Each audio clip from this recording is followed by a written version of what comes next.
So we just had a development in the Mike Flynn case, and it's a good one because it's all about upholding the rule of law. Let's talk about that because justice matters.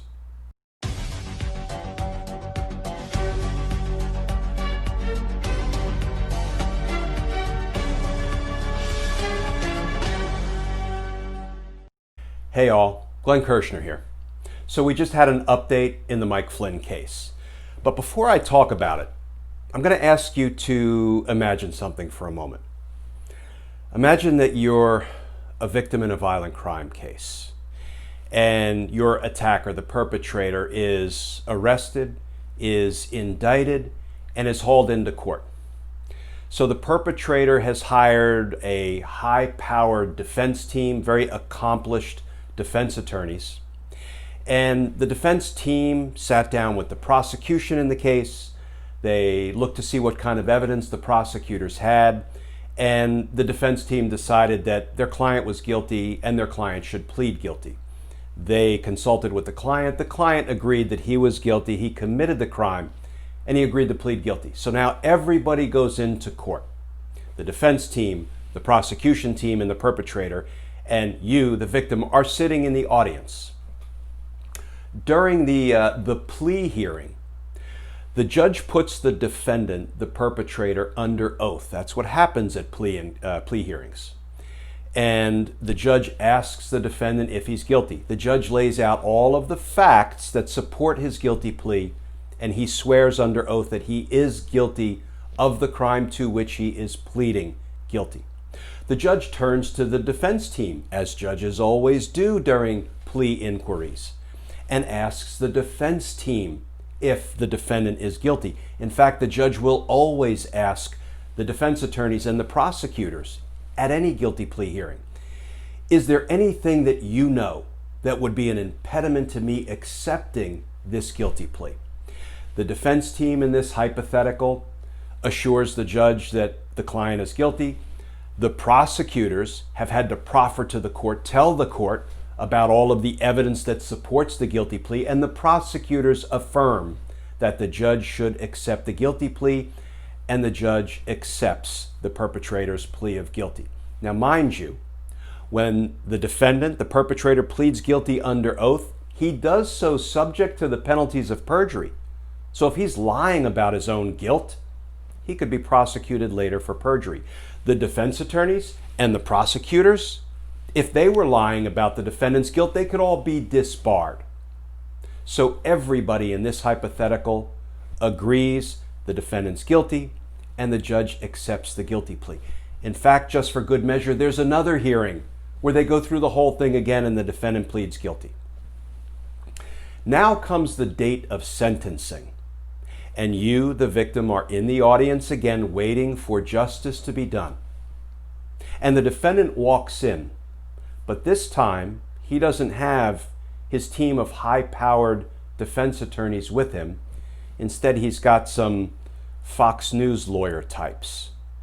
And the whole prosecution team that you, the victim, had been working with don't show up. They're gone.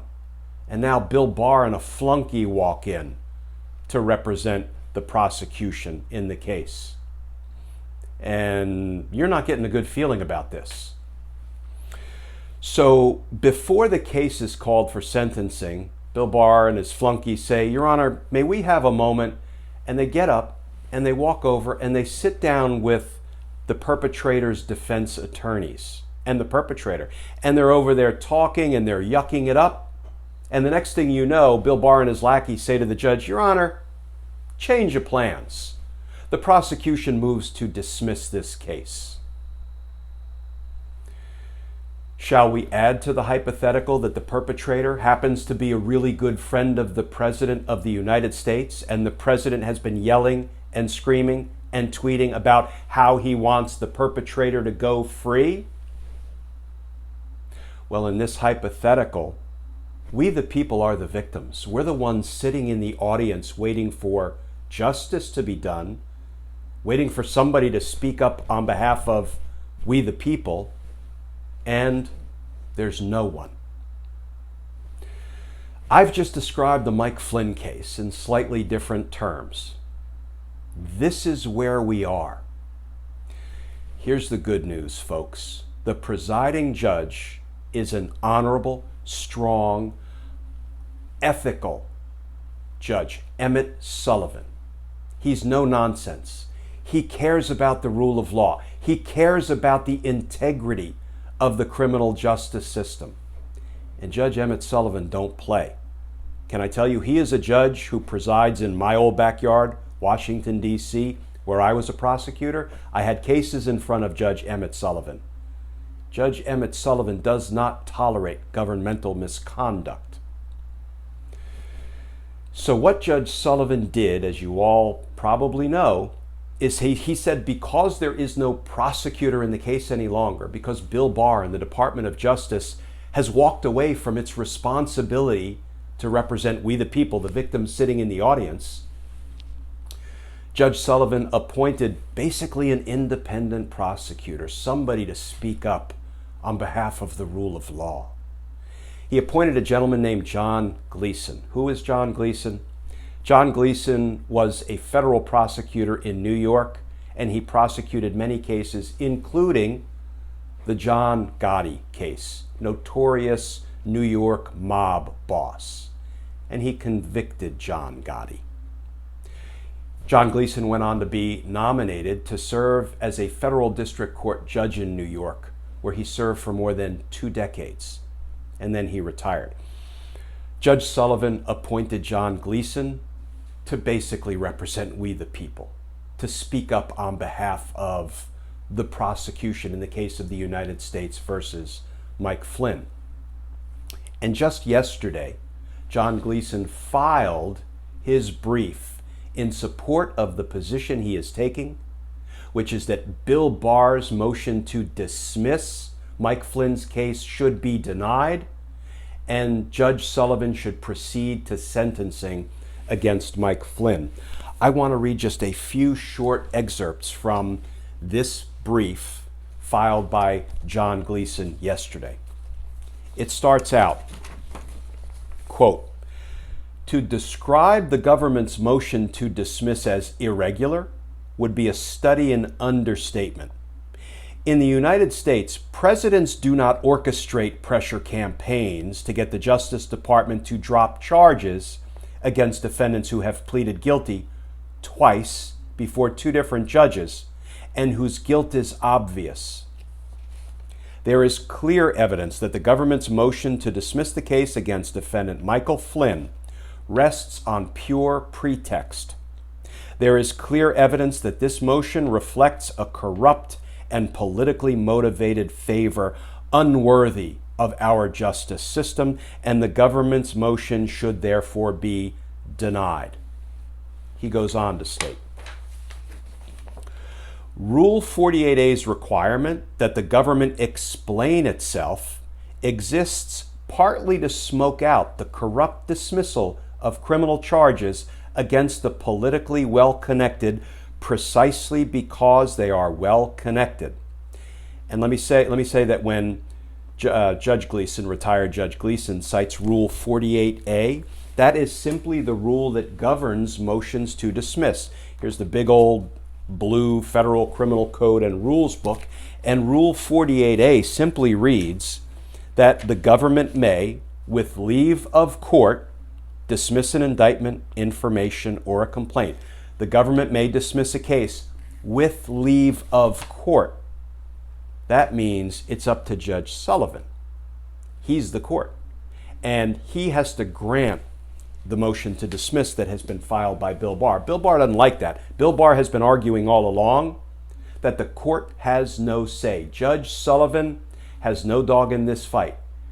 Bill Barr reads out of Rule 48A entirely the clause with leave of court. Bill Barr says basically he is the king of the criminal justice system, and he gets to decide on his own, without interference by Judge Sullivan, whether he wants to dismiss a case or not. That, unfortunately, is not the way the rule is written. Let me just read a couple more excerpts from John Gleeson's pleading.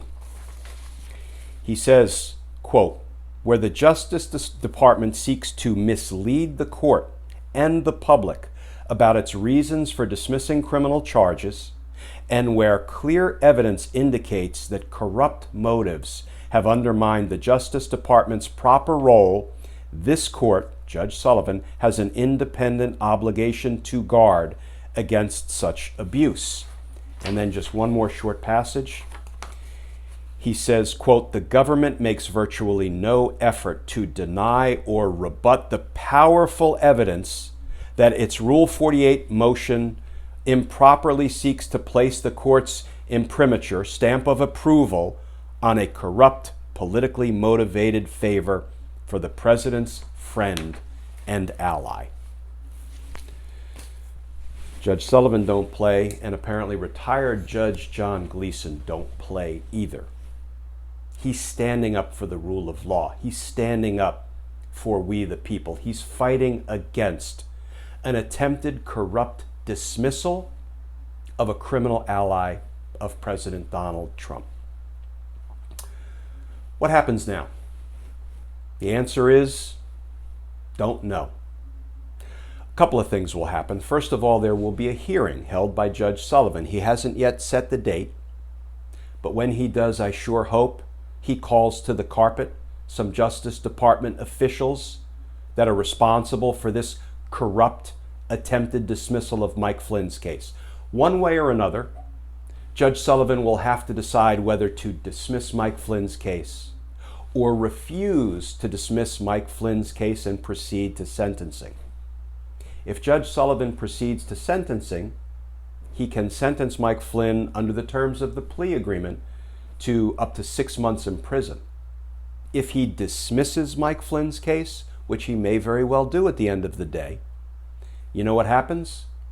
Beginning in January, Mike Flynn can then be held accountable for all of his crimes, not just the one count of lying to the FBI that he pled guilty to. And you know why that's important? Because when Mike Flynn pled guilty to this case, he admitted in open court in writing that he committed other crimes.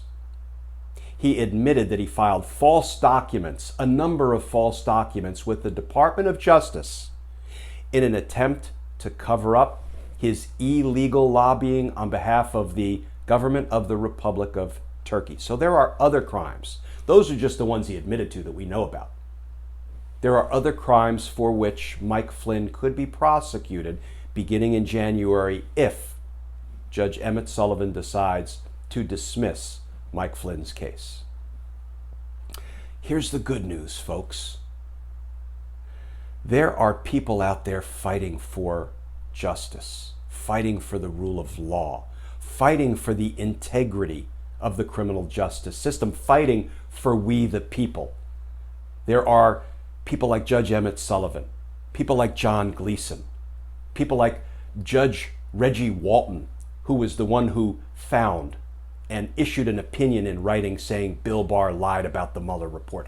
There are good people fighting on behalf of the rule of law and on behalf of us.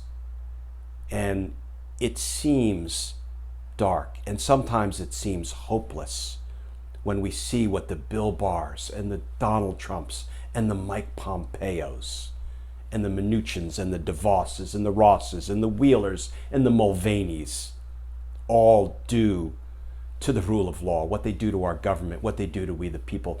But there are so many, in fact, so many more good people, Judge Sullivan's and Judge Gleeson, retired Judge Gleeson's and Judge Walton's and others fighting for us and fighting for the rule of law. And that's why at the end of the day, justice will win out. Justice is coming. And justice matters. It matters. As always, folks, please stay safe, and I look forward to talking with you all again soon.